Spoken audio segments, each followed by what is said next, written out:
Pakistan business council کا پہلا اجلاس Sharjah chamber of commerce and industries میں منعقد ہوا۔ اس اہم اجلاس کے دوران بانی اراکین کی جانب سے پہلی منتخب باڈی کا قیام عمل میں لایا گیا۔ Doctor S M Tahir council chairman, Syed Saleem Akhtar first vice chairman, Aamir Hassan second vice chairman اور سلیمان صاحب کو اعزازی سیکرٹری مقرر کیا گیا۔ باقی معزز ممبران میں میاں عمر ابراہیم، ساجد چیمہ، فرزانہ منصور و دیگر شامل ہیں۔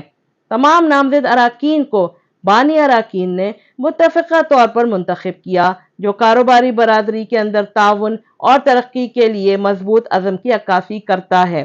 پاکستان بزنس کونسل کے قیام سے شارجہ اور پاکستان کے درمیان تجارت اور سرمایہ کاری کے تبادلے کے حجم میں نیا اضافہ ہونے کی توقع ہے، جس سے نئے مواقع اور شراکت داری کی راہ ہموار ہوگی، جس سے دونوں ممالک کو فائدہ ہوگا۔ رابعہ اشرف، امارات نیوز، دبئی۔